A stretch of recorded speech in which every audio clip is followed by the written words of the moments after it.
మోకాల నొప్పులకు ఎటువంటి సర్జరీ లేకుండా ఎపియాన్ పెయిన్ క్లినిక్ అందిస్తున్న అత్యాధునిక చికిత్స.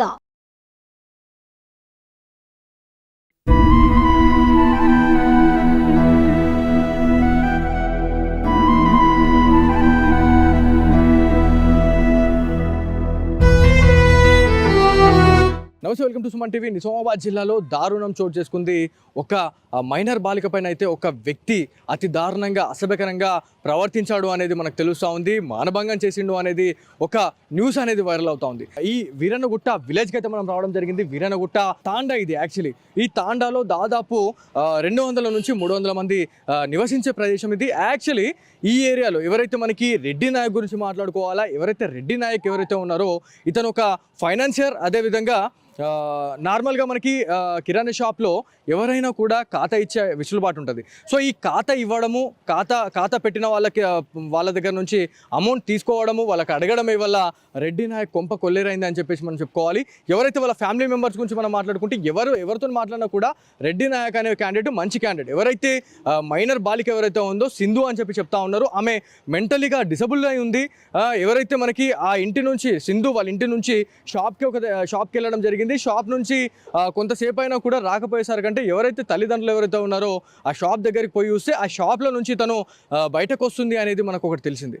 సో షాప్లో నుంచి బయటకు రావడం ఏంది అని చెప్పేసి సింధు వాళ్ళ తల్లి అయితే ఒక్కసారిగా తను క్వశ్చన్ చేసిన సిచ్యువేషన్ అయితే ఉంది. క్వశ్చన్ చేసిన తర్వాత ఆమె లోపలికి వచ్చిన తర్వాతనే తను బయటకు పోమని చెప్పినాను అని చెప్పేసి తను ఒక మాట అయితే చెప్పినాడు అని చెప్పి తెలుస్తూ ఉంది. ఇదంతా కూడా జరిగిన తర్వాత సింధు వాళ్ళ ఫ్యామిలీ ఎవరైతే వాళ్ళ మదర్ ఎవరైతే ఉన్నారో వాళ్ళ ఇంటికి వెళ్ళిన తర్వాత ఇదంతా కూడా ఇట్లా జరిగింది అని చెప్పేసి వాళ్ళ హస్బెండ్కి కావచ్చు, లేకపోతే వాళ్ళ బంధువులు ఎవరైతే ఉన్నారో బంధువులకి, సో ఇదంతా కూడా వాళ్ళందరికీ చెప్పిన తర్వాత ఒక్కసారి ఆగ్రహం వ్యక్తం చేసేసి ఎవరైతే వాళ్ళందరూ కూడా వచ్చి రెడ్డి నాయక్ ఫ్యామిలీ పైన అయితే దాడి చేయడం జరిగింది. రెడ్డి నాయక్ అదేవిధంగా మనకి వాళ్ళ భార్య పైన కూడా చాలా వరకు కూడా దాడి చేశారు. కంకర పైన అయితే తను నూకేసిన తర్వాత ఆమె కూడా తను స్పృహ తప్పి పడిపోయింది అనేది తెలుస్తూ ఉంది. సో రెడ్డి నాయక్ గురించి మాట్లాడుకుంటే తననైతే పరిగెత్తించి కొట్టిరు అనేది మనకి ఒక ఇన్ఫర్మేషన్ రావడం జరిగింది. అదంతా కొట్టిన తర్వాత దాదాపు 7 నుంచి 15 మంది దీంట్లో ఈ హత్యకైతే పాల్పడ్డారు అన్నట్టుగా మనకు తెలుస్తూ ఉంది. పోలీస్ అధికారులు కూడా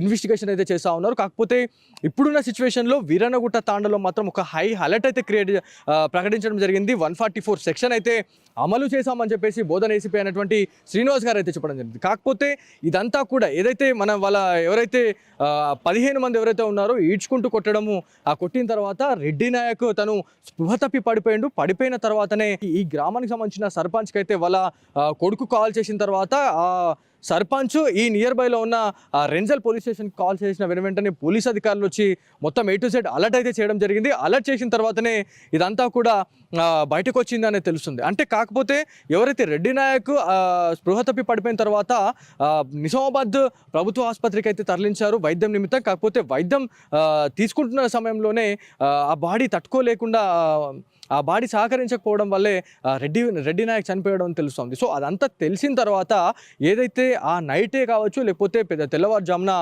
నిజామాబాద్ పోలీస్ అధికారులు ఎవరైతే మనకి బోధన్కి సంబంధించిన ఏసీపీ ఇదంతా కూడా తెలుసుకున్న తర్వాత ఎవరైతే పోలీస్ అధికారులు ఇలాంటి ఇన్సిడెంట్లు మళ్ళీ పునరావృతం కాకుండా ఉండేందుకు, ఎలాంటి అవాంఛనీయ ఘటనలు జరగకుండా ఉండేందుకు పోలీస్ అధికారులను అయితే ఇక్కడ మోహరించారు అని చెప్పేసి మనకు తెలుస్తూ ఉంది. కాకపోతే ఇదంతా కూడా మార్నింగ్ టైంలో జరిగిందండి. ఇది మార్నింగ్ నుంచి ఇప్పటి వరకు కూడా ఈ ఏరియా మొత్తం 144 సెక్షన్లో అమలు చేసి ఉన్నారు అని చెప్పి తెలుస్తూ ఉంది. లోపలే అన్ఐడెంటిఫై వ్యక్తులు ఎవరైతే ఉన్నారో లోపలికి పోనీయకుండా పూర్తిగా బందోబస్తు అయితే చేపట్టారు. కాకపోతే రెడ్డి నాయక్ చనిపోయిన తర్వాత ఎవరైతే వాళ్ళ కొడుకులు ఎవరైతే ఉన్నారో ముగ్గురు, ముంబైలో 2 ఉంటారు, హైదరాబాద్లో ఒకరైతే ఉంటారు. మనతోని తేజ అనే క్యాండిడేట్ మాట్లాడడం జరిగింది. తేజ ఏం చెప్తున్నారంటే గత కొన్ని సంవత్సరాలుగా అంటే సర్పంచ్ ఎలక్షన్స్ నుంచి ఇదంతా కూడా యుద్ధం అయితే మొదలైంది మా మధ్యలో అని చెప్తా ఉన్నారు. ఎవరైతే వీళ్ళు ఈ తాండకు సంబంధించిన ప్రజలు ఎవరైతే ఉన్నారో ఆ తాండ ప్రజలు కూడా ఇరు వర్గాలుగా ఏర్పడ్డారు. అంటే దీంట్లో 2 జాతులు అనేటివి ఉన్నాయి, 2 వర్గాలుగా వాళ్ళు చిల్కపోయారు అనేది మనకు తేజ చెప్తా ఉన్నాడు. సో 2 వర్గాలకు సంబంధించిన వాళ్ళే ఇవాళ ఒక అదునుగా చూసుకొని ఇవాళ గతంలో కూడా రెడ్డి నాయక్ పైన అయితే దాడి చేశారు. కాకపోతే ఆ రోజు కూడా మా నాన్న ఎప్పుడు కూడా మాకు ఇట్లా మమ్మల్ని కొట్టారు అని చెప్పేసి మాకు చెప్పాలి. ఎందుకంటే మేము ముగ్గురం అన్నదమ్ములం ఉన్నాం. ఆయన దాని తర్వాత మళ్ళీ ఇట్లాంటి ఇన్సిడెంట్స్ మళ్ళీ ఏమైనా అయితే ఏమో అని చెప్పేసి చెప్పలేదు అని చెప్తా ఉన్నారు. ఒకవేళ ఆ రోజు మాకు చెప్పుంటే ఇవాళ మా నాన్న ప్రాణం అయితే పోయేది కాదు అని చెప్పేసి మనకి తేజ అయితే చెప్పడం జరిగింది. కాకపోతే ఇదంతా కూడా ప్రీ ప్లాన్డ్గా ఆ రెడ్డి నాయక్ని అయితే చంపారు అనేది మనకు ఒక నివేదిక అయితే రావడం జరిగింది. ఎందుకంటే మనం వాళ్ళతో మాట్లాడిన దాంట్లో పర్ఫెక్ట్గా వాళ్ళ బంధువులు కావచ్చు, లేకపోతే విలేజర్స్ ఎవరైతే ఉన్నారో విలేజర్స్తో కూడా మాట్లాడినప్పుడు వాళ్ళు అదే చెప్పారు. ఫైనాన్స్ ఇచ్చిండు, అదేవిధంగా ఖాతా డబ్బులు అడగడం వల్ల ఇవాళ ఇంతగానం రచ్చ అయిపోయింది, ఇలా ప్రాణాలు తీసుకోవడానికి అయితే అయింది అని చెప్తా ఉన్నారు. మొత్తం దాదాపు లోపల ఎవరైతే మనకి వీరనగుట్ట తాండా నుంచి మనం మొదలు పెడితే లోపల గ్రామం మొత్తం తాండా మొత్తం కూడా 100 నుంచి 150 మంది పోలీసులు ఇవాళ మోహరించారు అంటే అర్థం చేసుకోండి. అంటే ఎంత తారాస్థాయిలో ఈ ఇన్సిడెంట్ అయింది అనేది మనము గుర్తు చేసుకోవాల్సిన అవసరం ఎంతైనా ఉంది. కాకపోతే 2 తెలుగు రాష్ట్రాల్లో కూడా ఇట్లాంటి ఇన్సిడెంట్లు జరగడం అనేది చాలా వరకు భయాందోళనకైతే చెందిస్తూ ఉన్నాయి తెలుస్తూ ఉంది. కాకపోతే ఈ మధ్య కాలంలో మనకి మానభంగానికి సంబంధించి ఇట్లాంటి ఇన్సిడెంట్ జరిగిన తర్వాత లా అండ్ ఆర్డర్ని చేతిలో తీసుకొని వాళ్ళు చంపేస్తూ ఉన్నారు అనేది పోలీస్ అధికారులు చెప్తా ఉన్నారు. కాకపోతే అట్లా చేయడం అయితే 100% తప్పు. ఒకవేళ మీరు చట్టం దగ్గరికి వెళ్ళండి, అక్కడ మీకు ఏమన్నా న్యాయం కాకపోతే మెజిస్ట్రేట్ ఉంది, ప్రతిదీ కూడా ఉంది, కాకపోతే మీరు చట్టాన్ని తీసుకోవడం ఏంది చేతిలో అని చెప్పేసి కూడా పోలీస్ అధికారులు ఆగ్రహం వ్యక్తం చేస్తున్న సిచ్యువేషన్ ఉంది. సో ఏదేమైనప్పటికీ మరికొద్దిసేపట్లో ఎవరైతే మనకి రెడ్డి నాయక్కి సంబంధించిన మృతదేహం అయితే రావాల్సి ఉంది. వాళ్ళ కొడుకు ఎవరైతే ఉన్నారో ముంబై పూణే నుంచి అయితే వస్తున్నారు అని చెప్పి తెలుస్తూ ఉంది. అది అక్కడ నుంచి అతను ఇక్కడికి వచ్చిన తర్వాతనే బాడీ వస్తుంది, బాడీ వచ్చిన తర్వాతనే అంత్యక్రియలు అయితే చేస్తామని చెప్పేసి కుటుంబీకులు అయితే చెప్తా ఉన్నారు. సో ఏదేమైనప్పటికీ ఉమ్మడి నిజామాబాద్ జిల్లా మాత్రం ఒక్కసారిగా ఈ హత్యతో కలకలం రేపింది అనేది మనకు తెలుస్తుంది.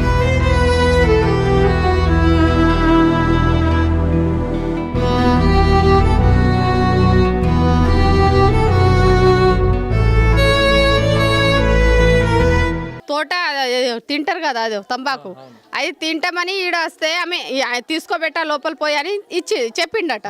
ఆమె లోపల పోయే వరకు వాళ్ళ అమ్మ వచ్చి నువ్వు ఏదో చేస్తున్నావు నా పిల్లకని అట్లా అని ఆమె నేను చూసినా నా కళ్ళతోని అని కొట్టిందట. వచ్చి ఆమె కొట్టి తిట్టిపోయిందా, వాళ్ళ భర్త వాళ్ళకి ఫోన్ చేసిండ్రు, వాళ్ళు వచ్చి ఇంటి నుంచి గుంజుకపోయి ఆడ దారి మీద కొట్టిండ్రట. కొట్టిన అంట్లోనే రక్తం మొత్తం. ఇక మేమైతే లేం సార్, పొద్దుగల వచ్చినాం మేము, అటు కొనకుంటాం అట్లా.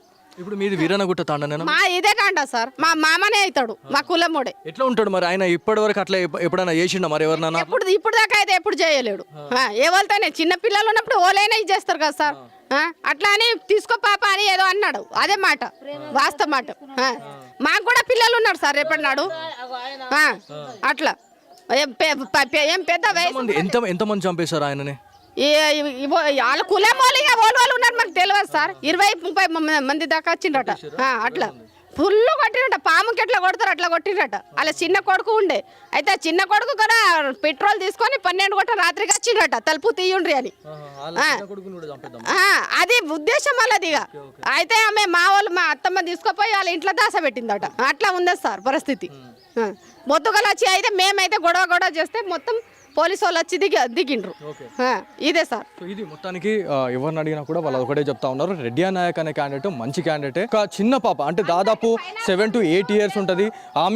ఆమెకి ఆయన అట్లా చేయడం అనేది మేము అసలు మేము నమ్మలేకపోతా ఉన్నాం. ఇదంతా కూడా కక్షపూరితంగానే ఆయననైతే చంపేయడం జరిగింది. ఆయనతో పాటు ఆ నైట్ ఆయనని రెడ్డి నాయక్ని కొట్టిన తర్వాత ఆ నైట్ పెట్రోల్ బాటిల్ తీసుకొని వచ్చి వాళ్ళ కొడుకు ఎవరైతే ఉన్నారో వాళ్ళ కొడుకుని కూడా చంపడానికైతే వాళ్ళు ప్రయత్నించారు అని చెప్పి తెలుసా ఉంది. ఇక్కడ మనం చూస్తే మీరు ఒకసారి చూడండి, ఇదే షాప్. సో ఇదంతా షాప్, ఇదంతా కూడా వాళ్ళు దాడి చేసిరు అనేది తెలుస్తూ ఉంది. ఇది చూడండి ఒకసారి, మొత్తం గడ్డపారతో ఇదంతా హోల్ చేసేసిరు, ఇదంతా మొత్తం పొడి చేయడము, చంపేయడానికి అయితే ప్రయత్నించారు అని చెప్పి తెలుస్తూ ఉంది. ఇక్కడ ఇంకా కొంతమంది ఉన్నారు, వాళ్ళతో కూడా మాట్లాడడం. అసలు ఏమంటారు? అమ్మ మీకు నిన్న జరిగినప్పుడు ఉన్నారు అమ్మ మీరు ఇక్కడనే? సార్ ఏమైతారు మీకు వాళ్ళు? నాకు తాత అవుతాడు. ఎట్లా ఉంటుండే రెడ్డి నాయక్? ఎట్లా ఉంటుండే? బాగుంటుండే సార్. ఉద్దేశం ఏం లేదు ఆయనకు, అసలు ఉద్దేశం ఎప్పుడు లేదు. ఇప్పుడు మేము చిన్న పిల్లప్పటి నుంచి లేదు, ఏం లేదు. మర్యాదతో మాట్లాడతాడు, మర్యాదతో తీసుకుంటాడు, అంతే సార్. అందరితో మంచిగా ఉంటాడు, అందరితో మంచిగా మాట్లాడు. చిన్న పిల్లలు వస్తే చాక్లెట్ ఇస్తాడు, తినిపిస్తాడు, పంపిస్తాడు, పైసలు కూడా అడగడు. అంటే నిన్న జరిగిన ఇన్సిడెంట్ కావాలనే చేసిన ఇది వాళ్ళది, మాది కులం వేరే. వాళ్ళ కులం వాళ్ళు ఏం చేసిరంటే ఈయన బాగా కయ్యం చేస్తున్నాడు, బాగా పైసలు ఫైనాన్స్ ఇస్తాడు. అది చేసుట వల్ల ఆయన కన్ను పెట్టి ఆయన చంపేసిండు. కావాలి చేసేది ఏమో బాకీ కూడా ఉంది, అంటే దాదాపు 50,000 ఇయ్యాల ఖాతా అది అని చెప్పి చెప్తా ఉన్నారు. అవును, అంటే వారినకు కిరాణా షాప్ ఉంది సార్. కిరాణా షాప్ లా ఉద్దర తీసుకుంటారు కదా, మేము తీసుకున్నప్పుడు పైసలు ఇయ్యము, ఒక 2 నెలల తర్వాత 3 నెలల తర్వాత ఇస్తామని అంటే ఇస్తారు కదా ఎవరైనా షాప్లో. అట్లా ఇచ్చుకుంటే ఆయన బిజినెస్ చేసుకుంటూ ఉంటుండే. ఎవరి మధ్యలో పోకపోతే కయ్యం ఇప్పుడు దాకా చేసుకోలేడు. ఏం మంచిగా ఉండే పాపం. అబద్ధం అనద్దు. మేము చూస్తున్నప్పటి నుంచి అయితే మొత్తం మంచిదే. ఖాతా అడిగినందుకు వాళ్ళు కోపం చేసి ఆ పిల్లకు ఇట్లా చేసిరని చెప్పారు. సో ఇది ఎవరిని అడిగినా కూడా వాళ్ళు ఒకటే చెప్తా ఉన్నారు, 10,000 నుంచి 20,000 వరకు కిరాణా సామాన్ అయితే ఇచ్చినాము, ఇచ్చిన తర్వాత ఈ అమౌంట్ మరి ఎప్పుడు ఇస్తారు అని చెప్పేసి సింధు వాళ్ళ ఫ్యామిలీ మెంబర్స్కి రెడ్డి నాయక్ అనే క్యాండిడేట్ ఎవరైతే ఉన్నారో రెడ్డి నాయక్ అడిగిన తర్వాతనే ఇదంతా కూడా కక్ష పెట్టుకున్నారు. అంటే నువ్వు నాకు ఎట్లా అడుగుతావు అని చెప్పేసి వాళ్ళు చేశారు. ఇక్కడ ఇంకొక అమ్మ ఉన్నారు, ఒకసారి వారితో మాట్లాడు. అమ్మ మీరు చెప్పండి, అసలు ఏం జరిగిందమ్మా ఇక్కడ? ఏం లేదు సార్, లొల్లి పెట్టుకున్నారు వాళ్ళు, పిల్లకు ఇది చేసిండని అంతే లొల్లి. అలా మోగోలు వచ్చేదాకా ఇక్కడనే లొల్లి పెట్టిండ్రు, అక్కడనే లొల్లి పెట్టి మొత్తం టండవలు ఒకటి అయిపోయినరు, అందరు ఒకటి అయిపోయి కొట్టిపించిండ్రు కట్టెలతోని. మేము ఏదైనా అంటే మా మీద కూడా కొట్టేదానికి వచ్చిండ్రు. అలా కొడుకుని చంపేంత పగ ఎందుకు ఉంది వీళ్ళకి? అంటే ఇది ఆయననైతే కొట్టేసారు, రెడ్డి నాయక్ని కొట్టిర్రు, కొట్టిన తర్వాత వాళ్ళ కొడుకుని ఎందుకు కొట్టాలా వాళ్ళని? పెట్రోల్ తీసుకొని 12 కొట్టంగా రాత్రి తిరిగిండ్రు గల్లీలా మొత్తం. ఎందుకు? ఆయన ఏం చేసిండు? ఇప్పుడు ఆయన తప్పు చేసిండు అనుకోండి, మరి అలా కొడుకు ఏం చేసిండు అంటారు? కొడుకు కూడా చంపాలని కళ్యాణ్ సురేష్ తెల్లని దాకా తిరిగిండు. ఎంతమంది చంపడానికి ప్రయత్నించారమ్మా? ఎంతమంది అంటే ఒక 15 మంది ఉండే.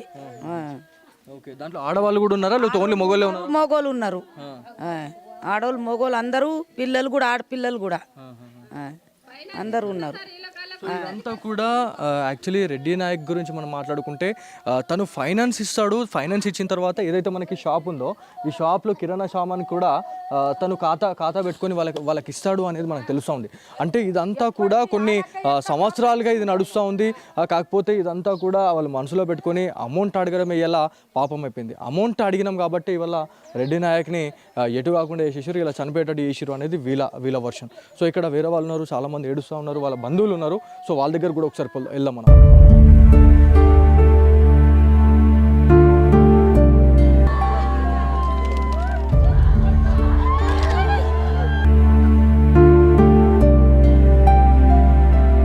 అసలు నిన్న ఏం జరిగిందమ్మా? నాకు బావ అవుతాడు సార్, బావ అయితే నా ఇల్లు అక్కడ ఉన్నది, ఇక్కడ గొడవ జరిగితే వచ్చిన నేను, ఏం గొడవ అవుతుందని వచ్చిన. రాగానే నా బావ లోపట ఉన్నాడు, ఆమె కట్ట ఏదో తీసుకోరా అని తోలేసిందట ఆమె, దాని అమ్మనే సింధు అమ్మ. అయితే నా బావ ఇంట్లో ఉన్నాడు, ఆమె ఏమో దొంగతనం చేస్తుంది, ఆ పిల్ల జర మెంటల్ పిల్ల, ఆమె దొంగతనం ఎవరి ఇంట్లోనే జోరుతుంది, ఆమె ఏమన్నా ఎత్తుకుపోతుంది, పైసలు కానీ డబ్బులు కానీ తినేది కానీ ఏమన్నా. అయితే అందరి ఇంట్లో అందరికీ తెలిసిందే ఆమె పిచ్చిది అని, అందరికీ తెలిసి. అయితే నా బావ లోపట ఉంచి వచ్చి ఆమె లోపల పోయి ఏం లెంగ్ నాకు తెలిసిన వారాకైతే ఏం లెంగుతుందో ఏమో నాకైతే తెలియదు.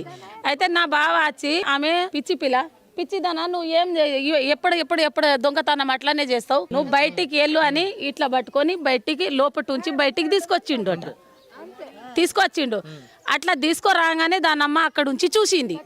అయితే దానమ్మ ఏం చేసిందంటే ఈ దుకాణాల దగ్గర వచ్చి ఆ సింధుని తీసుకెళ్ళింది. అంటే నా బావకి ఏమనలే, అప్పుడు తీసుకెళ్ళి సింధుకేమో ఏం నేర్పించిందో ఏమో తెలియదు.